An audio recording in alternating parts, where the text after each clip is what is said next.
श्री शिवाय नमस्तुभ्यम। राधे राधे सभी को।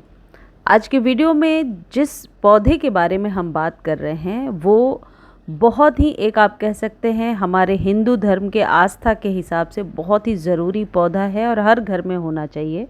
वो है शमी का पौधा।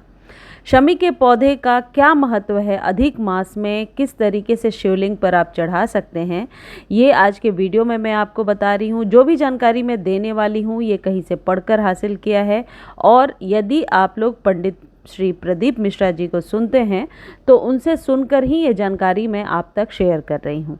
जैसा कि आपको पता है मेरे वीडियोस में वही बातें होती हैं जो कहीं लिखी हुई हैं, जो कहीं से पढ़कर हासिल किया है। मेरे द्वारा मनगढ़ंत रूप से मिक्स की हुई कभी कोई बात आपको नहीं मिलेगी, तो आप आंख बंद करके भरोसा कर सकते हैं। हाँ, बीच बीच में मैं अपने पर्सनल एक्सपीरियंस को ज़रूर शेयर करती हूँ, सिर्फ ये सोचकर कि इससे शायद किसी का भला हो जाए। हम लोग फ्रेंडशिप में भी तो अपनी बातें शेयर करते हैं ना, या फिर अपने घर वालों से भी हम अपनी बातें एक्सपीरियंसेस को शेयर करते हैं। मानना नहीं मानना ये आपकी मर्जी हो सकती है। चलिए वीडियो को स्टार्ट करते हैं। अधिक मास में शमी पत्र का महत्व बहुत ज़्यादा बढ़ जाता है। अधिक मास में शमी पत्र जब हम भगवान शिव को अर्पित करते हैं तो ये हजारों बेलपत्र चढ़ाने से ज़्यादा आप कह सकते हैं महत्वपूर्ण होता है। हजारों बेलपत्र के बराबर फल मिलता है। शास्त्रों के अनुसार भगवान शिव को 1000 बेलपत्र अर्पित करने से जो फल मिलता है वह अधिक मास में एक शमी पत्र चढ़ाने से प्राप्त हो जाता है। तो शमी पत्र इम्पॉर्टेंट है। वीडियो के अंत में मैं आपको कथा भी बताऊंगी कि अधिक मास की क्या कथा है और ये इतना महत्वपूर्ण कैसे है। दूसरी जो चीज़ शास्त्रों में लिखी गई है कि पापों का नाश होता है। शमी पत्र में अमंगल को शांत करने और पापों का नाश करने की अद्भुत शक्ति होती है, क्योंकि इसे हम शिव जी पर अर्पित करते हैं। शिव और हरि की संयुक्त कृपा मिल जाती है यदि आप शमी पत्र भगवान शिव पर अर्पित करते हैं। अधिक मास में स्वामी भगवान विष्णु और शमी पत्र शिव जी को अत्यंत प्रिय है, इसलिए इसे अर्पित करने से हरिहर यानी कि विष्णु और शिव दोनों को प्रसन्न किया जा सकता है। प्रसिद्ध कथावाचकों और पौराणिक मान्यताओं के अनुसार यह दरिद्रता और कंगाली से मुक्ति देता है। यदि जीवन में घोर आर्थिक तंगी हो और अधिक मास की प्रदोष तिथि या शिवरात्रि को शिवलिंग पर शमी पत्र और धतूरा अर्पित करने से घर में धन धान्य की वृद्धि होती है। पारिवारिक कलेश का भी अंत होता है और ये आजकल की सबसे बड़ी समस्या है। तो जिन लोगों को ये वाली प्रॉब्लम हो रही है वो शमी पत्र ज़रूर अर्पित करें।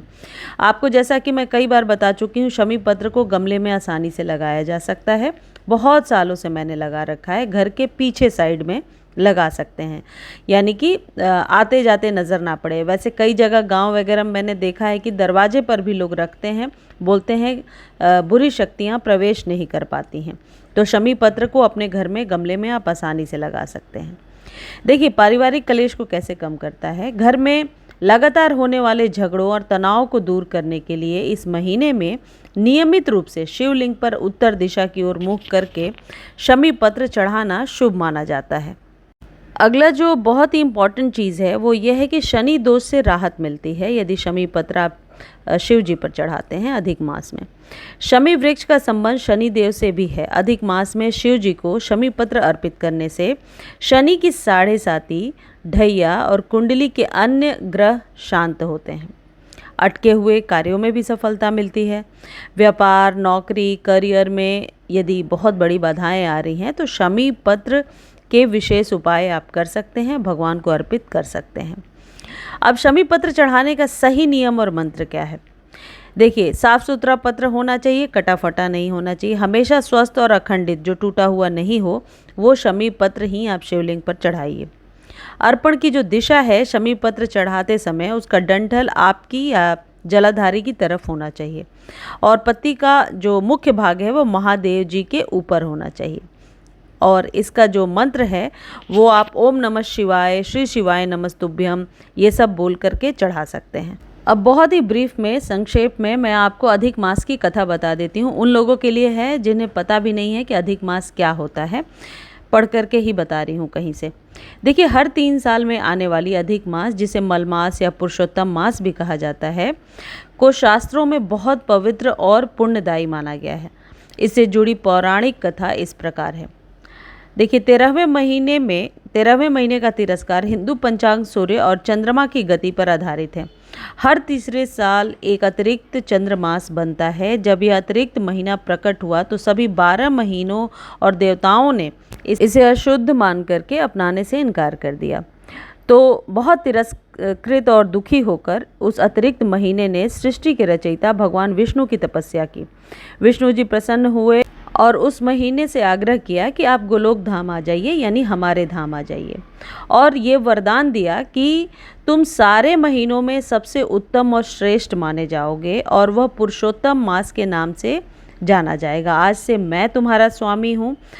इस बात पर तुम तिरस्कृत भी नहीं होगे, तुम्हारा मान सम्मान भी बढ़ेगा, और 12 महीनों ने तुम्हें तिरस्कृत किया है तो तुम उनसे कहीं ज़्यादा बलवान, कहीं ज़्यादा महत्वपूर्ण साबित होगे। एक और कथा है कि भगवान कृष्ण ने स्वयं वरदान दिया था कि इस मास में जो भी भक्त उपवास, दान, जप और कथा सुनेगा उसे सभी पापों से मुक्ति मिलेगी और जो भी वो पुण्य करेगा वो कई गुना बढ़कर उसे मिलेगा। इस पूरे महीने में श्रीमद् भागवत कथा, विष्णु पुराण और पुरुषोत्तम मास की कथा सुनने का विशेष महत्व है। अधिक मास की संपूर्ण कथा विस्तार से आप गूगल वगैरह पे सर्च करके यूट्यूब पे देख सकते हैं। कई सारे हमारे भक्तजन हैं, अनिरुद्धाचार्य हैं, बहुत लोगों ने बहुत डिटेल में कथा कही है। कहने का मतलब ये है कि ये चीज़ें चलिए आप नहीं भी मानते हैं या मानते हैं, बहुत लोग नहीं भी मानते हैं, लेकिन पेड़ पौधे तो ज़रूरी हैं, इतना तो आप समझ गए होंगे। तो पौधे ज़रूर लगाइए। बहुत तरीके के पौधों के बारे में मैं अपने और चैनल्स पर बताती रहती हूँ। तो पौधे कैसे लगाने हैं, किस तरीके के लगाने हैं, आप मेरे से कम्युनिकेट कर सकते हैं, बात कर सकते हैं। यूट्यूब पर, फेसबुक पर, कहीं भी कम्युनिकेट कीजिए, मैं आपसे ज़रूर बात करूँगी। धन्यवाद। मैंने कोशिश किया है सारे फैक्ट्स आप तक रखूं, सारे तथ्य बहुत ही प्रमाणित तौर पर सही हैं, आप सर्च कर सकते हैं। मेरे द्वारा दी गई ये जानकारी आपको थोड़ी भी अच्छी लगती है तो चैनल को लाइक, शेयर, सब्सक्राइब कीजिए, और फेसबुक पर देख रहे हैं तो फॉलो ज़रूर कीजिए। धन्यवाद।